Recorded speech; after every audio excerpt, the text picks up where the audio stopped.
Al Snow, one of my all-time favorites. Thank you so much for coming on the podcast. How you doing today? I'm doing great, and thank you for having me. Oh, you kidding? I can't believe it's even happening. And plus, I technically, in a way, work for you because I'm an affiliate of Collar and Elbow. Oh, well, great. Fantastic. I appreciate that. Thank you very much for helping us all build this brand together.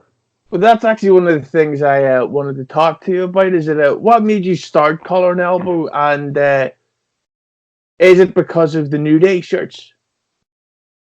Of the New Day shirts, I don't know about that, but I just I felt like every other sport had the fans had a brand that they could call their own, and they could wear and identify with each other that they were fans of the sport, and um, you know I just felt like we needed something like that for wrestling, something that the designs were cool, and if you weren't a wrestling fan, if you were a wrestling fan and you wore it somewhere around people that weren't wrestling fans, you didn't have to hear that ridiculous, oh, why do you like that? That's fake. Like, thank you, Agatha Christie. You put all the clues together and determined that. It took forever, I'm sure, but if but you could wear it anywhere, and if there were other wrestling fans there, they'd see it, they'd know it, they'd understand it, they'd get it, and you could share something with them. A passion for what you enjoy.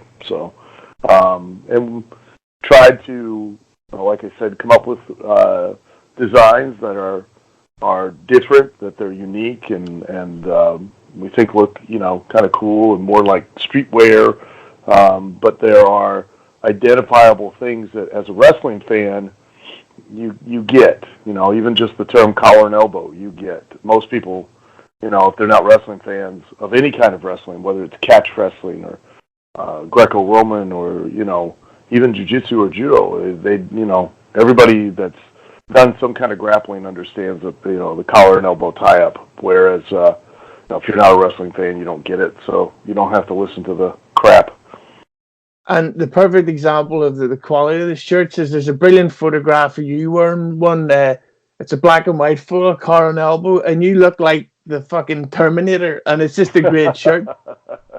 Yeah, we try to get the best quality shirts. We don't get those, the really heavy, thick cotton that feel almost like they're bulletproof, like you could, take a shot from a gun and still keep standing. We try to get, really soft, really high quality shirts and put the designs on them. So.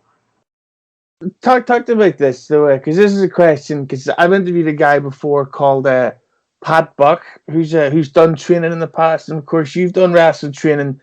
But can you still watch the shows and enjoy it as a fan, or do you still think, oh, I don't know if I would have put this match on at this spot in the card? And do you still watch it from the creative mindset? I can watch it as both. I can watch it as a fan, and and then I catch myself once in a while, which is inevitable that you're going to watch it, and say, well, they shouldn't have done that, or they should have done this, and because it's subjective and it's an art, everybody's got an opinion. So, Mm. it's but I can still watch it as a fan, still enjoy it, especially if it's done right and it's done well. I can really, really, really get into it and really enjoy it and have fun. Yeah, I was like that at WrestleMania because I would consider myself quite a jaded wrestling fan, but I was marking the fuck out like you wouldn't believe during that Kofi Kingston Daniel Bryan match. It was a very good match. It was brilliant. But let me ask you this question: what's it like? Because I worked with Conan Disco Inferno, but Yes. what's it like when a wrestler becomes a mark? Because Well, we're all marks. So, and the biggest marks are the ones that are in the business, because we were such marks for it that we got into it. You know, um, that's there's nothing wrong with that. Actually, I pride myself on being a mark for wrestling. If I hadn't been a mark for wrestling, I wouldn't have been doing it for 37 years. That's for sure. That is for damn sure. I'd have quit this nonsense a long time ago. But is it ever like what's this feeling like backstage if someone says, "Oh well, I'm not going to do the job tonight"? It just depends. I mean, nobody likes that. I mean, you should never say that you want to.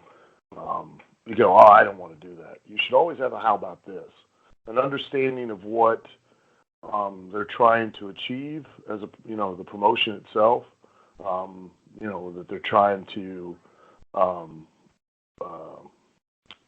make the people think, feel, believe, and then you should have a how about this. That doesn't really work for me, but how about this? How about we do something like this? Because the wins and losses, they're important to a degree, but at the same time, they're not important. If you get over, then it doesn't matter if you go over all the time. I mean, I can point out plenty of guys that have gotten over immensely and never really truly went over. Tommy Dreamer's a prime example of that. During ECW, he was one of the biggest names there in ECW, and he never won a match the whole time he was there. Yeah, and he's still putting people over. Do you think it's amazing that Tommy can still go at a high level? He really pushes himself and really, keeps himself in the game and he loves it and he's so no, it doesn't completely surprise me that he can still go as much as he does. And he's got absolutely no problem with burying Disco Inferno during interviews, which always goes over with me. Yeah, Disco's great. Just Pat Kenny, Simon Diamonds once said, Disco's awesome for about 20 minutes, and then you get tired. Yeah, he's the human version of Christmas carolers. It's incredible in very small doses every once in a while. Yeah. Every 12 months. But let me ask you this, because of course we spoke about how great the Kofi Kingston and Daniel Bryan match was, and there's a lot of people that are saying that Kofi Kingston is the first ever black WWE champion. But do you agree with that? And would you say that there's been a form of racism in wrestling, or do you just think that's something that critics are looking to focus on? Well, I mean, there's racism everywhere, unfortunately, which is sad. It's too bad. But I can tell you honestly. I mean, in professional wrestling, at the end of the day, the promoters want to make money, and if you're the thing that is selling tickets, if you're the thing that's motivating people to want to come to that building, leave their house, and show up at the show. They don't care if you're purple. They don't care if you're green. They don't care if you're plaid. They're gonna exploit you. They're gonna promote you. They're going to utilize you. And as far as is Kofi the first black WWE champion? I think he's the first black WWE champion. Maybe. I think he is. Is he the first black world champion? No. No, not at all. Bobo Brazil, I think, was the first black world champion back in 1965. He was the NWA world champion. He beat Buddy Rogers. Ron Simmons was a world champion.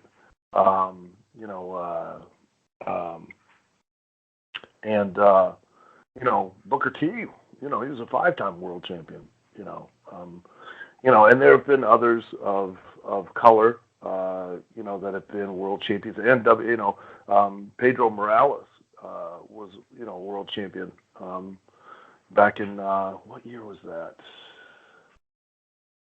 Shoot, I can't remember now. I think 79, maybe. I could be wrong. But he had a great run as a world champion in WWF. So if you want to split hairs, I guess Kofi's the first black WWE champion. Yeah, but is he the first person of color to be WWE champion? I mean, what was his name? The Maharaja. Jinder Mahal. Jinder Mahal was, WWE champion. So, and I think it's great. Kofi's put a lot of time in there, but that doesn't entitle you to necessarily, get a world title just because you've put time in. It's not like Walmart or Tesco, where you show up and you work a certain number of years of service, and each year you get a certain amount of money as a raise, and and you reach a certain level and you get the prime hours during the job, and you don't have to work the crap hours. The new guy that comes in and he has to work the third shift where you can work whatever you want. You get you're entitled to so many weeks of vacation and sick time. It doesn't work like that in wrestling. Kofi was the right person at the right time for the right reason, and that's why Kofi got the title. And he'll have a run with it, and that run will depend a lot on him staying the right person at the right time for the right reason. Everything is done for a purpose, done for a reason. You put a babyface over so that you can eventually use that babyface to put heat on a heel. You put that heat on a heel to either have the babyface get back over on that heel so that you can get him more over, or use him to put even more heat on that heel. Then the only reason you're putting heat on that heel is to eventually get another babyface over. So that's the way it works. And the thing is, while I may be critical, I'm gonna be watching anyway. So the joke's on me. Well, yeah, because there are so many smart fans or hardcore fans that are ultra critical and continue to watch it on a regular basis. And that's partly because they are so invested and they care so much, and but it's also because they've become quite familiar with the product, and the more familiar you become with something, the more contemptuous you become of it. It just goes hand in hand. But the thing that I don't get about those fans is, and because I also run the YouTube for Conan and Disco Inferno, and you get the most negative, stupidest fucking fans, and it's like, how can you go watch a film like Avengers Endgame and understand that it's entertainment and enjoy it for what it is, but then they come to wrestling and they pick it apart and just ruin everything? Because the idea is that wrestling's fake, and that since it's fake, anyone can do it, which could not be further from the truth. And they feel like because they've been fans of something for X number of years, that now they have a certain amount of knowledge about the actual thing that they're watching, which could also be nothing could be further from the truth. Because just because you have information about something does not equate to the fact that you have actual knowledge of it. Exactly, and I'd like to publicly take this chance to challenge Robert Downey Jr. at SummerSlam. I'll stiff him. Well, I hope he takes you up on that. I hope he remembers to tuck his chin. Yeah. But I've got to ask you about AEW, and not AWE as I keep calling it. But do you think, in a way, that it's kind of doing more damage than good? Because it seems like the indie scene, it's really taken up a lot of the draws. Well,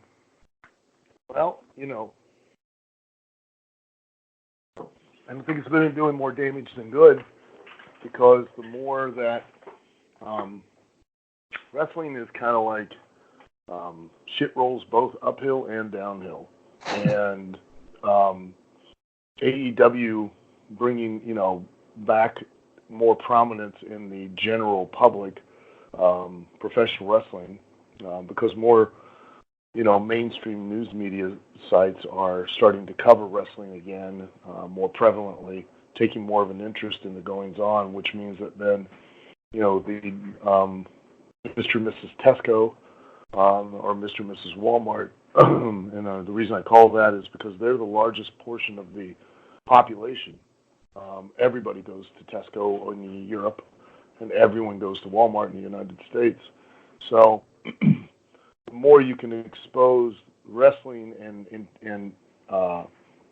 try to interest them, the bigger the business grows and the more money we all make. And as a result, WWE's business does better because of AEW, and AEW's business does better because of WWE, and Ring of Honor's businesses will do better because of AEW and WWE's business doing better, and on down the line to OVW's business doing better because of AEW and WWE's business doing better, and Ring of Honors and New Japan's, NWA's and OVW, and you put any three letters together with a W in it, their business is going to do better because the ones at the top are doing better. Well, I'd like to take this time to say that I want to start my training for the Downey Jr. match in OVW. Oh, fantastic. Good. But I'm going to ask you this as well. What do you think was the long-term effect of the video games had on wrestling? Because to me, I thought, not that it was a complaint, that it's sort of, because of the popularity of the video games, it kind of led to more gimmick-style matches in WWE. The only direct relationship I can see between the video games and how they've affected wrestling is, and I had this conversation with my lovely wife last night because it's very frustrating for me, is that I think it's bred a generation of young adults that get very frustrated very easily when they're being taught something because they feel that they should be able to just do it and do it well because they've been able to watch,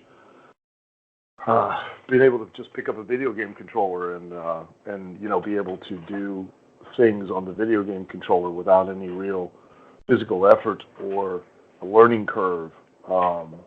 And the same goes with, watching TV and, just assuming because they've seen it and they see what a professional is doing either in the ring or on the court or on the field, that the guy that's doing it or the girl that's doing it makes it look so easy that they feel like they can do it themselves. And they, in turn, expect that they should be able to do it, like just at that level that professional who's been practicing for years has been doing it on TV in front of them. And they can't accept the reality, which is that they have to practice. They have to develop that skill. They can have all the talent they want, but without application, without due process, they won't develop an actual skill from that talent. And they become very frustrated very easily. They will give up very quickly on themselves and on the task that they're trying to attempt to learn. And I correlate that directly to their watching television and watching professionals perform and assuming that it's easy, and playing the video games and being wired into thinking that all I have to do is just sit down and I'll be able to do something. In social media, they're watching social media, which nothing on TV or social media is real. None of it. It's all an image. It's all a work. And you're looking at, it's basically like walking up to somebody's house and looking in the window and only seeing one room in the house, and it looks amazing. It's beautiful. Carpet on the floor is gorgeous. The paint on the walls, they've got all of these electronics. This furniture is incredible. The rest of the house looks like shit, but you can only see in that one window. And that's what social media is.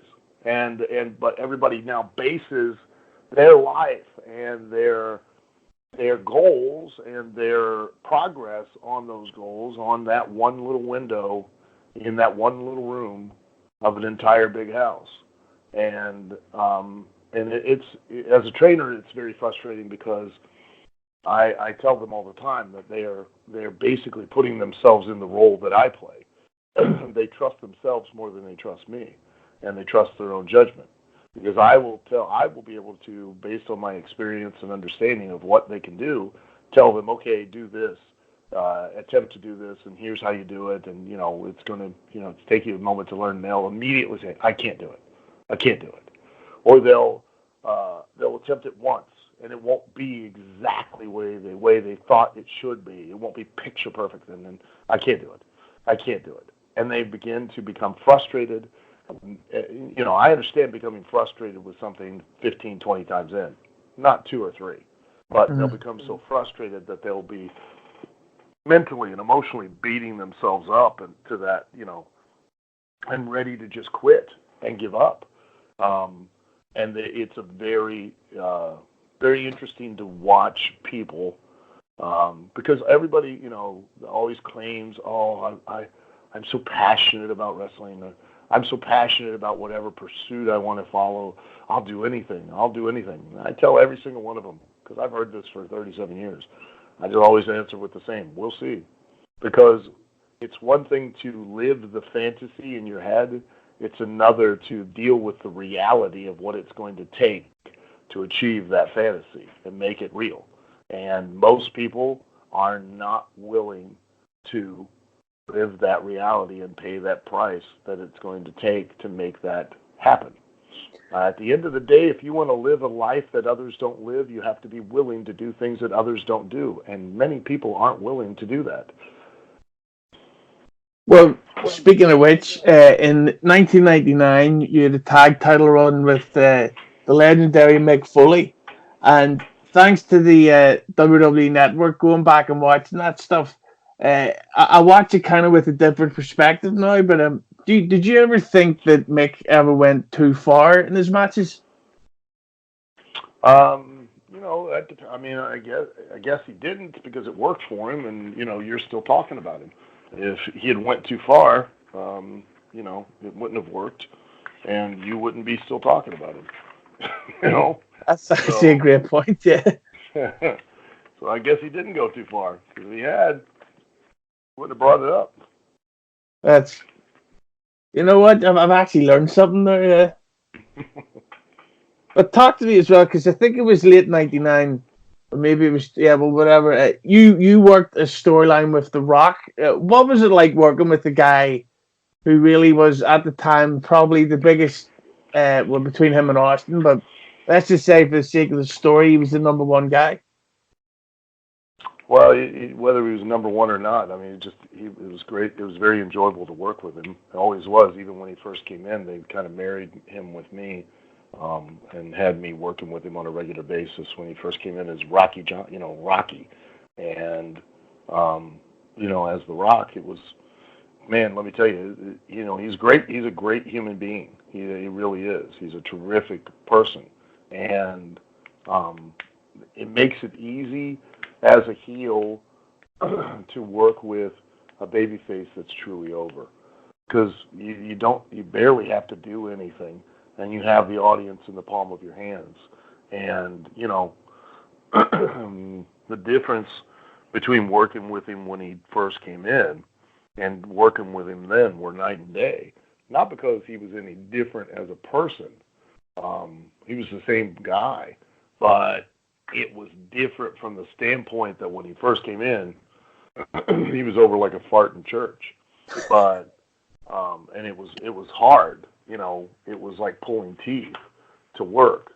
But then when you worked with him at that point in time, then it was like a night off. It was so easy because he was legitimately over with the audience. What that means is that when your babyface is legitimately over, and the term over, meaning that everybody in that building identified with and wanted to be him.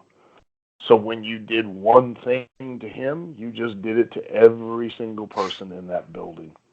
And man, that makes it so easy. Oh my God. It's so fantastic. And it's just a shame that he's really faded into obscurity ever since he left WWE. It's tragic. You would have expected more, that he would have capitalized on all that talent, but he's kind of just went nowhere. It's laziness and shyness, and I think it's a shame. Yeah, I agree. I mean, he really was. He is pretty much introverted and pretty much a lazy slob. So I might PayPal him a few dollars so we can go buy a sandwich or something. Please help him out. Help a brother out. HBO, help a But brother out. but I got to ask you this because I've also interviewed Bruce Pritchard and Vince Russo in the past, and I'm they've sorry. spoke.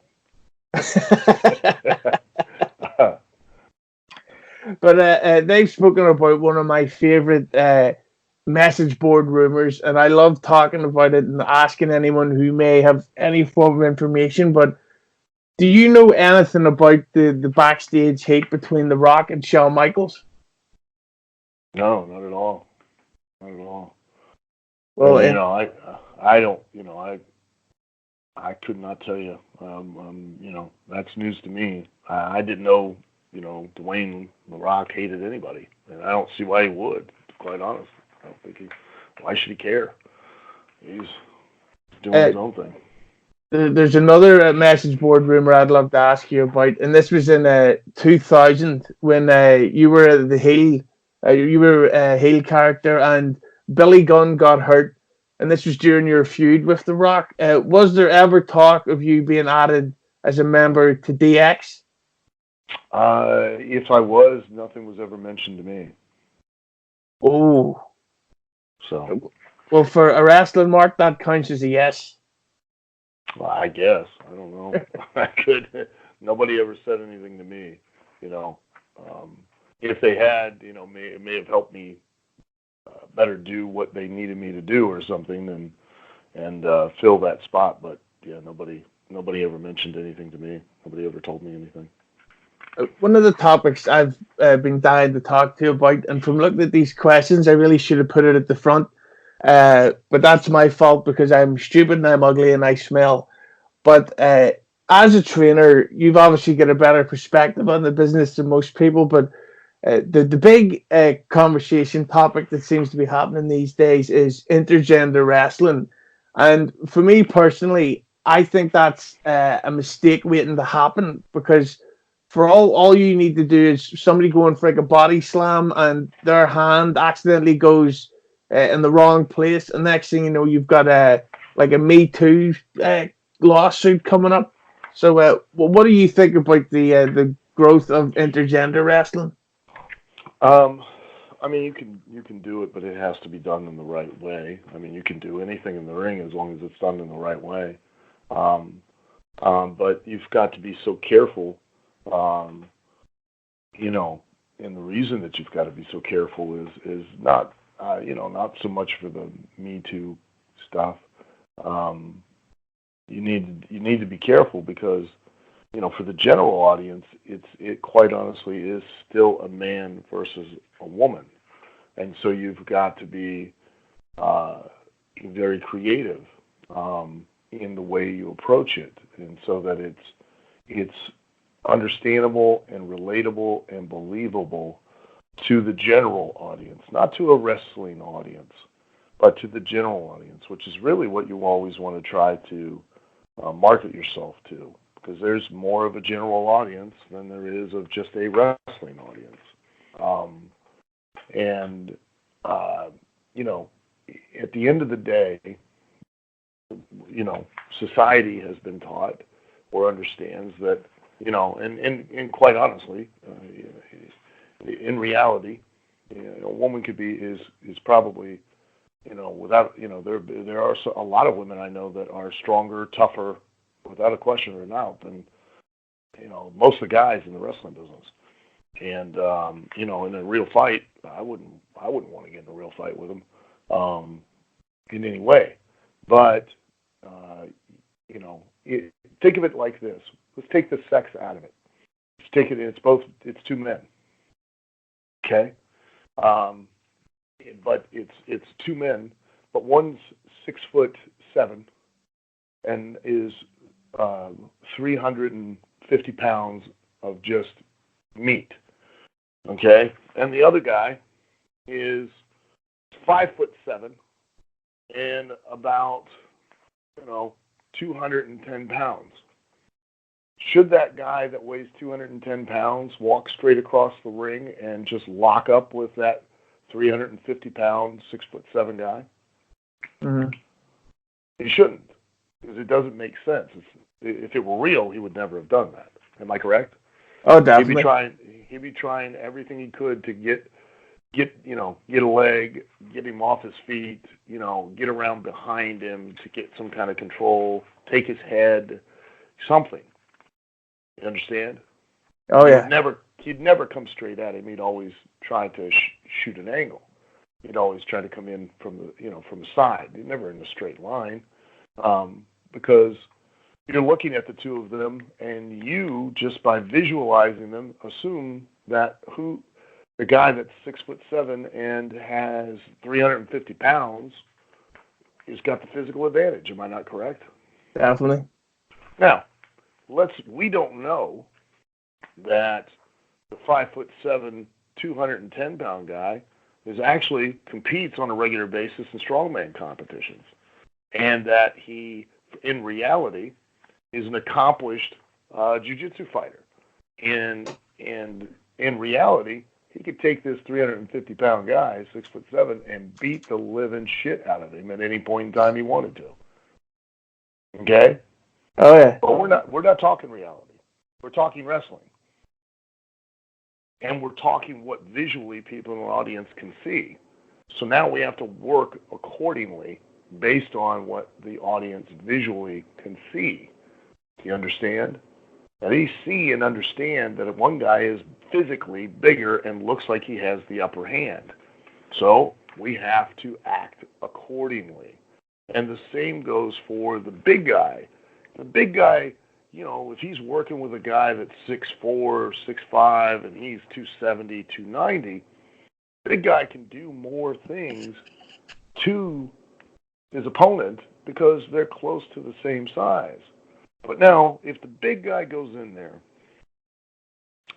and he grabs 5'7", 210-pound guy, throws him in the turnbuckle right out of the gate, and punches him 10 times, and doesn't knock that guy out, or doesn't just haul off and throw him to the mat and beat him, what do you think? Yeah, you think this is fake? Correct.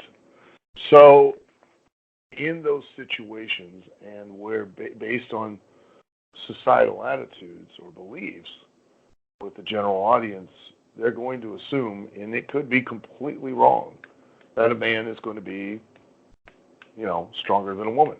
Again, we don't know. She could be a CrossFit competitor, or she could be, a strong woman competitor. Same thing. It could be a master of jiu-jitsu and could probably beat the living shit out of this guy.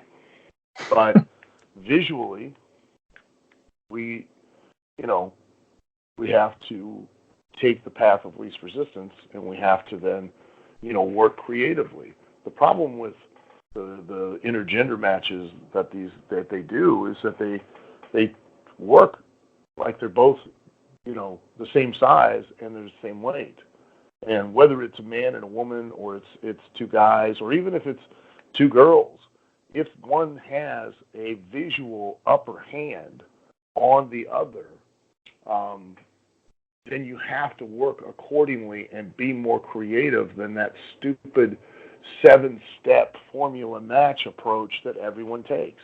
That's why the intergender doesn't work, is because they lack the creativity and the imagination to try to make it as believable as possible. The term work is misused so badly these days.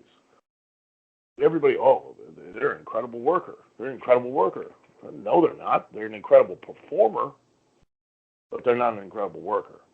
A worker is a person who works the audience. To work an audience is to allow an audience, or a person, if you're working an individual, to believe a lie, something that's not real. And the only thing that's not real about professional wrestling, and this may be a shock to you and to everyone else out there, the only singular thing that is fake about professional wrestling is that the outcome is predetermined. It's the intent behind what we do. So when we're out there, we're trying to convince you, the audience, that what we're doing is with the intent of trying to win and not lose. Not that we're trying to make, because that's the big mistake everyone makes these days. They think that they need to convince you that what they do is real. And you will never believe it in a million years that what they do is real. No matter how hard you hit your opponent, no matter how big the bump is, you won't believe it. You know why you won't believe it? Because you've never done it. You've never experienced it. You think that ring is a trampoline or a mattress. It is anything but.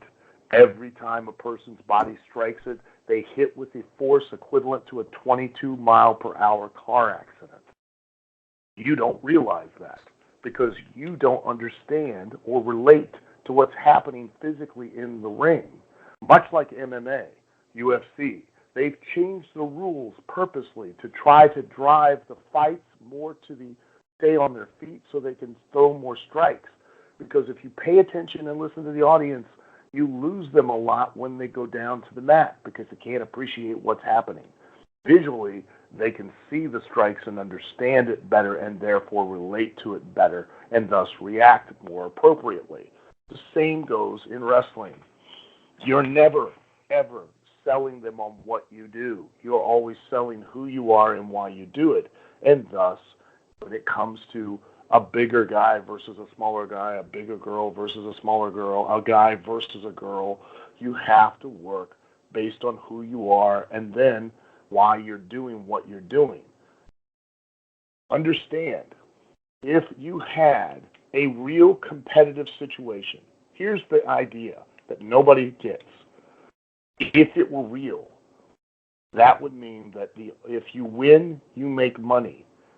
You understand that concept? Oh, yeah. If you lose, you don't make money, meaning you can't pay rent.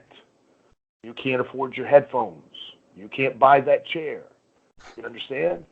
So if you're standing across the ring and you are a 270-pound professional athlete whose livelihood depends on whether or not they beat the other person, how aggressive would you be? How intent would you be? You understand? Now, so you understand the real concept of professional wrestling. When you're in the ring against your opponent, when you're standing across from your opponent, once that bell rings, can walk across the ring and physically assault you. They can do things to you that would get them arrested in any country and put in jail and would be put in prison for what they could potentially do to you. That's legit. And they can't even be stopped in the match unless the referee stops them for breaking a rule or you get to the ropes. Otherwise, they have free reign to physically assault you. Now, if you're a woman or you're a smaller man and you're standing across the ring from somebody who is physically bigger than you, you're going to tell me that if it were legit, you'd walk straight across the ring and let that person get their hands on you? Exactly. You'd be dodging them at all chances. Correct. And now you can start to tell a story and you can start to interact and react and start to work the audience and make them buy into and believe in what you're doing, which is the intent behind what you're doing, not just the physical action. You understand? Oh, yeah. And that guy, these guys that, no matter where you're at in the world, it's still not societally acceptable to strike a woman. And, if you do, it gets you the wrong kind of heat. It gets you that turn the channel heat.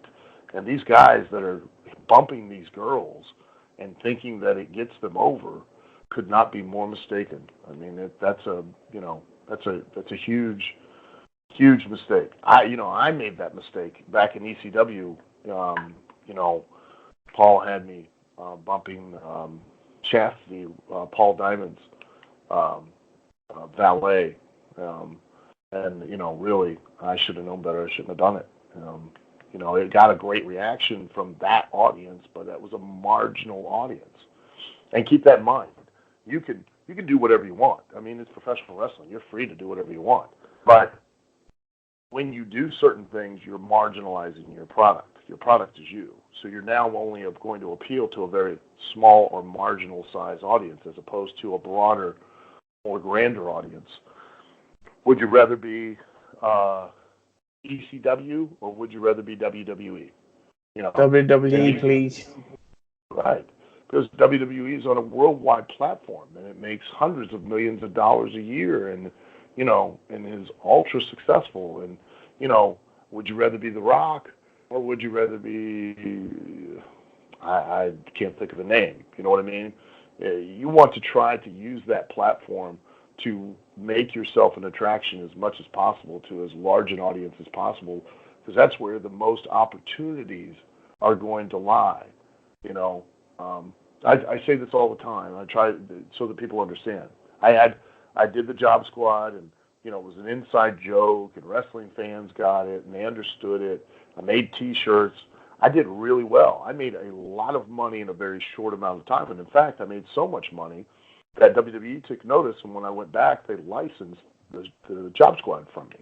They wanted to sell them. Problem was, only wrestling fans got it, and they didn't know how to sell it to the average person so that the average person would understand it and then want to buy it. And meanwhile, Stone Cold Steve Austin made shirts that any guy would understand and relate to. It was a smoking skull. It's a 316.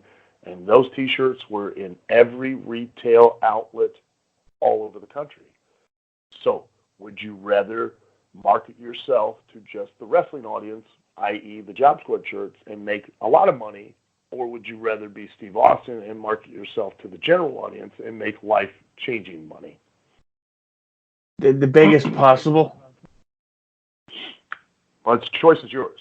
I mean, you're free to do whatever you want, and I don't judge anyone. They can, it's totally up to them, and there is an audience for every style out there. If you want to do the intergender matches and you want to do them where, you're both on equal footing and you both, you just walk across the ring and lock up, hey, feel free.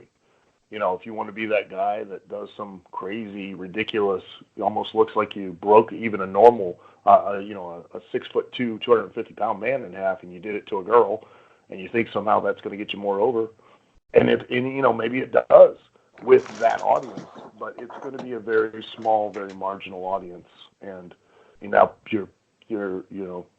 you're limiting yourself in your appeal. So. Do you think which is fine, again. I don't care. Do you think that WWE would ever market a Brock Lesnar versus Ronda Rousey match? No. Never. Yeah. Why would you do that? I would just, the mainstream press, really, but that's kind of what do you think the mainstream press would say? They would be all over it in the wrong way. That's true. It'd be so negative. They would never. There's no benefit for that. There's. If let's say even if it was a shoot, right? Let's say it's completely 100% legit. Ronda Rousey beats Brock Lesnar. Nobody's going to believe it. Even if she legitimately did it, nobody's going to buy it. If Brock Lesnar beats her, what's it going to do for him? Exactly. Yeah. But we've now come to the what I call the final two big questions, and I ask everybody these, and these could change it all for you. So here is the first question: Who is the bigger band? Who is the better band, Queen or the Beatles? I'm going to have to go with the Beatles because they were far more influential. Because there wouldn't have been a Queen if there wasn't any Beatles. True, but then at the same time, there's the theory that would the Beatles have ruined their own legacy had they continued on? But of course, we'll never know. No, we won't know. But here's everything has a run, and the Beatles had their run, Queen had their run, and it all they were very successful in their own perspective. To be honest, I mean, if it hadn't been for the Beatles, there wouldn't be many of the other bands, including Queen, that we enjoy today. Oh yeah. But speaking of bands we enjoy today, we've now come to the final question, and this is the big one, Al. This could change it all for you. No fans, Sure. no collar and elbow, no nothing. Now, Yeah, are you ready for the big question? I'm ready. The Spice Girls are back. Who is your Yes. favorite Spice Girl? I got to go with Ginger. Oh no, sorry, you're very close. The correct answer was Baby Spice. No, you got to go with Ginger. Now, Baby Spice looks like she knows her way around the good sandwich.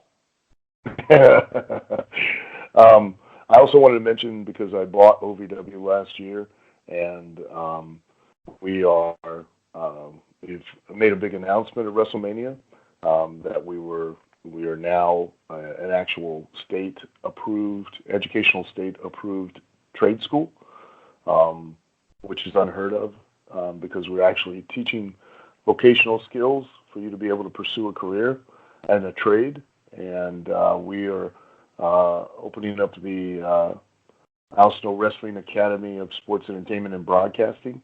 So people that come don't just learn how to wrestle in the ring, they also learn all of the backstage skills, producing, editing, live event management, live promotion, marketing, writing, directing, everything, all those skills that you could have pursue a career outside of the ring. You learn those as well in a 2-year program.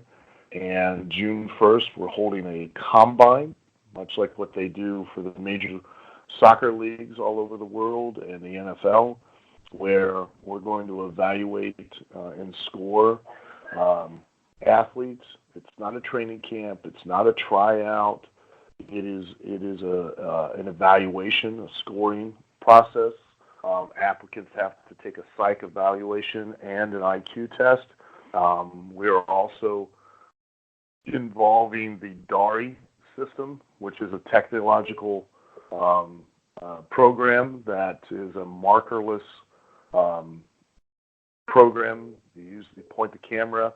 It's a 5-minute test that allows them to evaluate your biomechanics, or they can actually predict based on your movement and your joint torque and ground forces. They can evaluate where you might potentially have an injury based on your movements and your athletic ceiling, and help increase your performance athletically.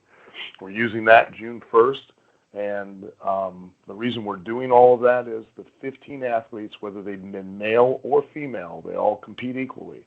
Male or female, 15 athletes that have the highest overall scores will get a 2-year scholarship to the school, along with dormitory facilities provided and temporary job placement so that they can earn a living while they're going to school and training at OVW.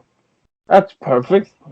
It's a $500,000 investment in future talent that we're making. And, I encourage people to go to aswa.live or to ovwrestling.com and get more information, fill out the forms, and show up June 1st and, for the combine. And you may be one of the 15 picked that can receive a 2-year scholarship to the school.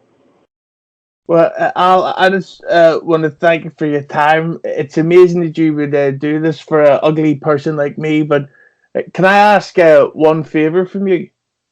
Sure. One of the things is, as I mentioned earlier, I do a lot of editing work for Conan and Disco, but Disco Inferno refuses to do this podcast just out of spite. So anytime I get a guest on, such as yourself, I ask them if they could maybe record a short promo threatening Disco to make him do this podcast. Would you mind? Sure. Ready? Oh, yeah. All right. Hello, Disco. This is Al Snow, and I want you to do Hughezy's. I want you to do his podcast. You need to do his podcast. You're going to do his podcast, because if you don't, I'm going to donkey punch your asshole.